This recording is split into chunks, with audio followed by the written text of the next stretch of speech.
Assalamu alaikum wa rahmatullahi wa barakatuh. My name is Laila, and today we will have the complex lipid, echosonides, and the sphingolipids, inshallah. And if you have any questions, please ask me and on the chat or just open your mics and let's start.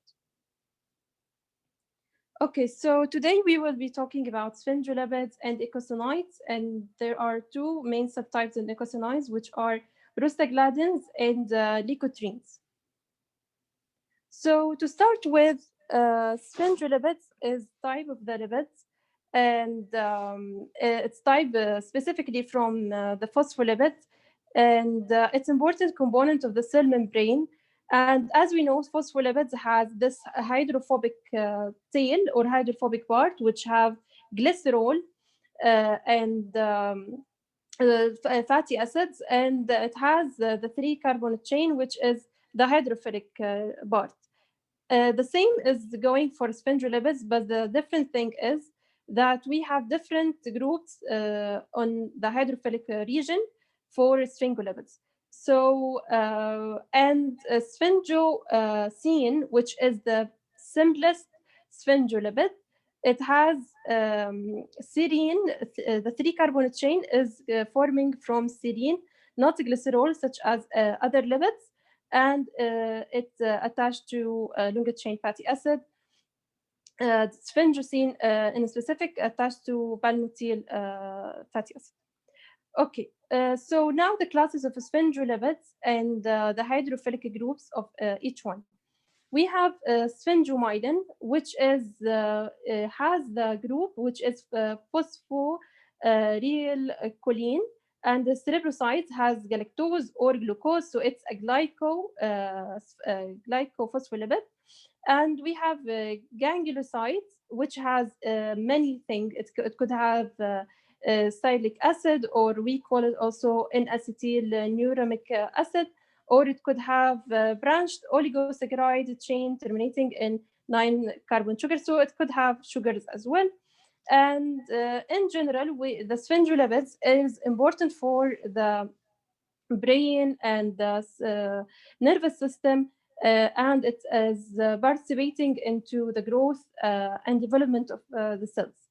Now we will talk about synthesis and degradation of it, because these degradation happen with the lysosomal enzymes, which are phospholipases and sphingolipases. But so phospholipases. But when there is a defect or deficiency in certain enzyme, we will have this. Now coming to sphingosine, as we have talked about, it has this amine group because it's coming from the amino acid serine, and it has the palmitoyl group. And when we attach to it another fatty acid chain, we will call it ceramide, and from ceramide, we can build on and have phosphocholine and to have sphingomyelin, or different groups and different sugars to have different components. Such, for example, we could have sulfate group to have sulfatide, or oligosaccharide to have gangliosides, and so on and so forth. And cerebrosides, for example, from glucose and galactose.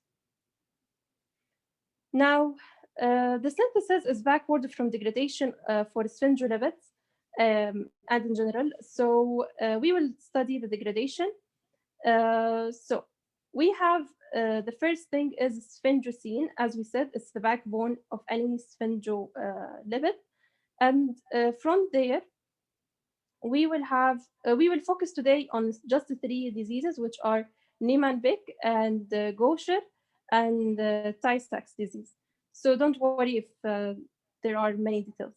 So sphingosine, we have, it will degrade, ceramide will degrade to form sphingosine, and 3 things will form for me ceramide, which are sphingomyelin by the enzyme sphingomyelinase.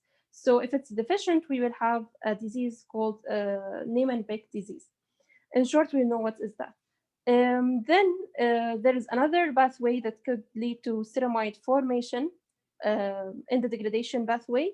We have galactocerebroside, And we have also glucocerebroside, and if the glucocerebrodase enzyme is not or deficient and will not form formyceramide, I will get Gaucher disease.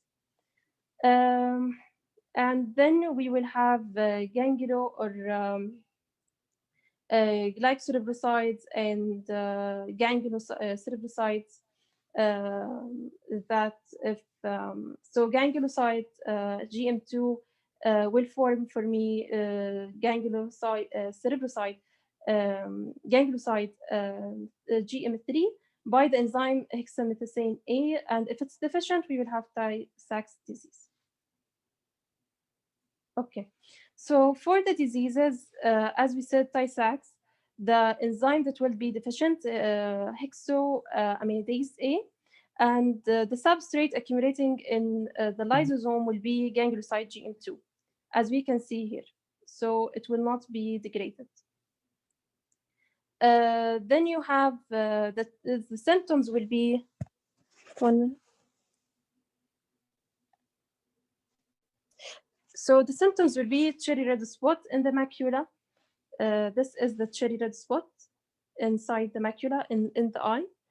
And the patient may suffer from blindness, psychomotor retardation or mental retardation, and they may die within 2 years. Gaucher disease, the thing, the enzyme will be deficient in them, the glycocerebrodase. And so the glycocerebroside will be accumulating, and it has the type 1, 99%, so it's more common, and it will be in adults. They will have hepatosplenomegaly, erosions of bone, fractures, and pancytopenia or thrombocytopenia in specific, and the crumbled paper inclusions. And this is the crumbled paper inclusion in Gaucher disease.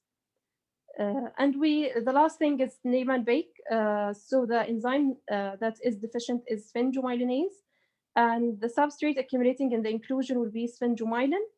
It has similar appearance to Tay-Sachs. So it has cherry red spot, hepatosplenomegaly, microcephaly, mental retardation, and foamy inclusions with zebra-bodies. And that is this appearance. It will be accumulated, for example, in the liver. It could accumulate in many cells inside the body. So these are the diseases for sphingolipids. If there was deficiency in the enzymes that degrade it. Now coming to the ecosanoids.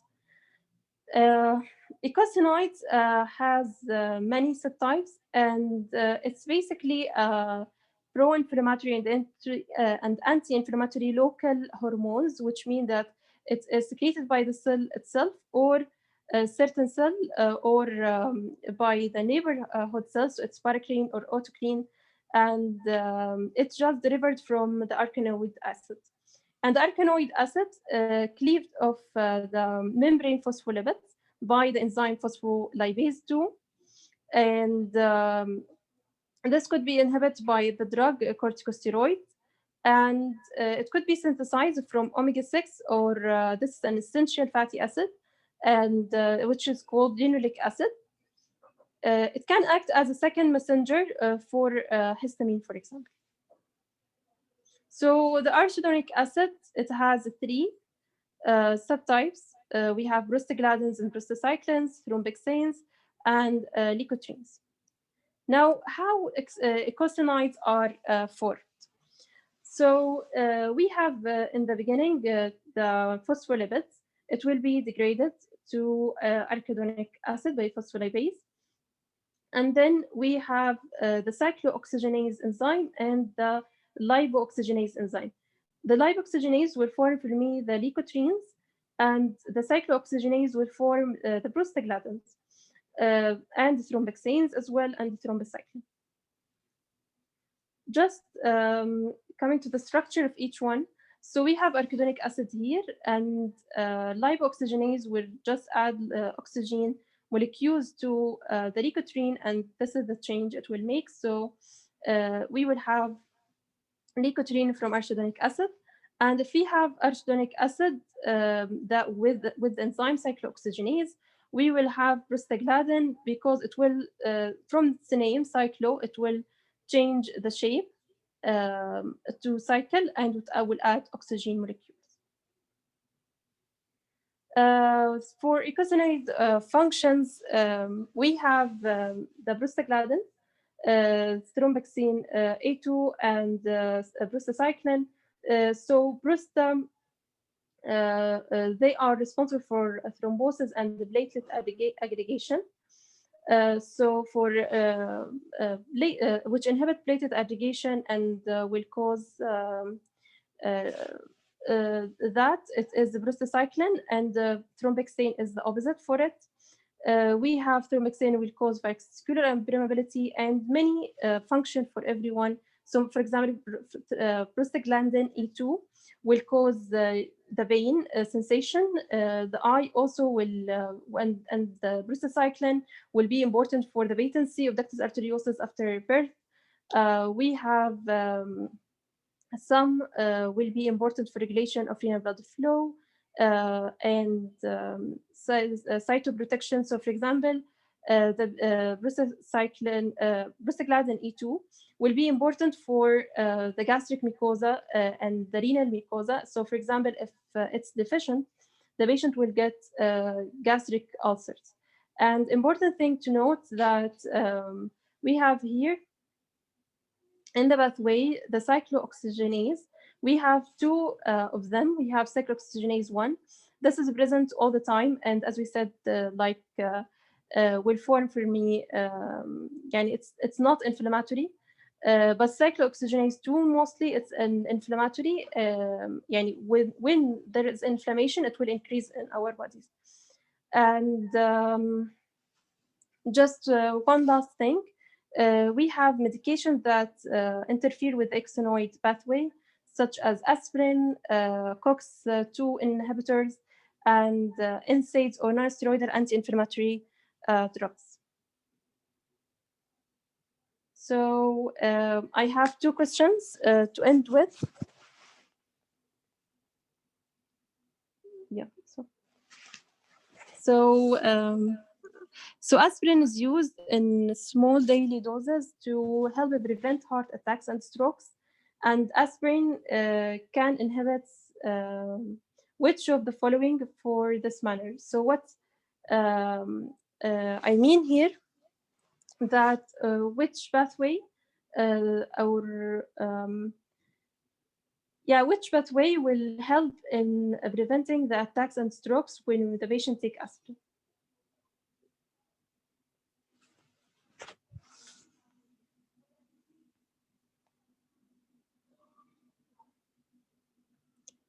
It's true, correct. It's thromboxane synthesis. Why it's not prostaglandin? Because prostaglandin is more of an inflammation. Aspirin can inhibit it as well, but it's for inflammation. Thromboxane more to deal with the cardiovascular system and thrombosis and platelet aggregation. Okay, the next question is, an 8-month-old baby had normal growth and development in the first few months. But then he deteriorated and has deafness, blindness, and atrophied muscles.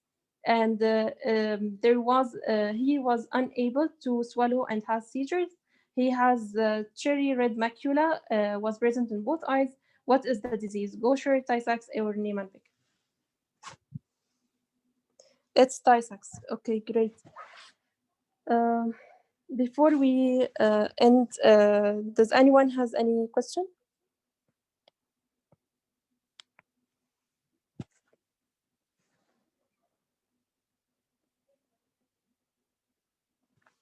Okay, so this question is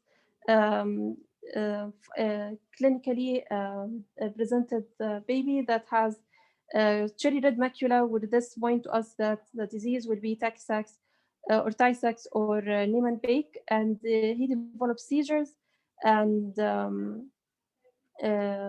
has atrophied muscles, blindness.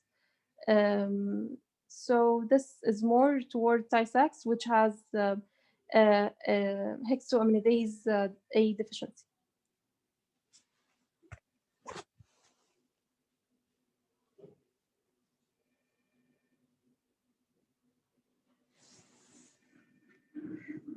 The one before, just 1 minute.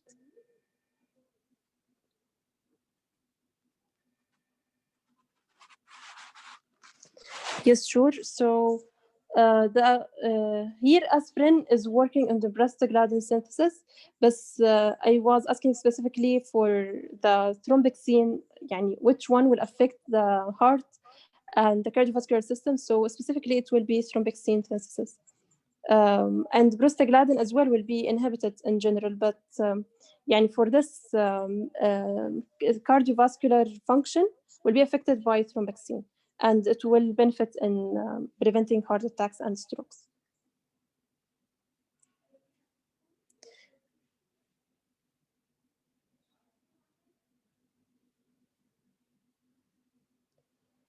Okay, so the COX-1 and 2 here. So cyclooxygenase is the enzyme that will be derived from or come or degrade arachidonic acid to prostaglandin. And we have COX-1 and COX-2. They are both in our body, but especially in the time of inflammation, COX-2 will kick in and will be secreted, whether in other way, COX-1 will be just secrete, and will be secreted all the time. And it's important because we need prostaglandins such as we said here, the prostaglandin E2 and prostacyclin, we need them for cytoprotection. So for gastric mucosa, for example, to be protected all the time, we need to have prostaglandins synthesized, and that's when COX-1 will produce these prostaglandins to help protect the cells of gastric mucosa, for example, renal system, and that's it. So that's why we need it all the time. So COX-1 will produce prostaglandins all the time because we need them. But in certain situations, such as an inflammation, infection, we will need the prostaglandins and we will need their function again, so COX-2 will be produced. I hope it's clear. And any other questions?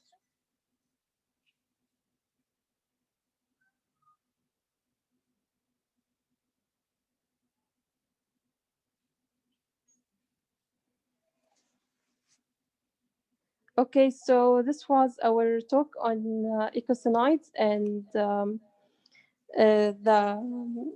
sphingolipids. It's pretty simple and forward, and just memorize it. It will be very easy, inshallah. Thank you for attending.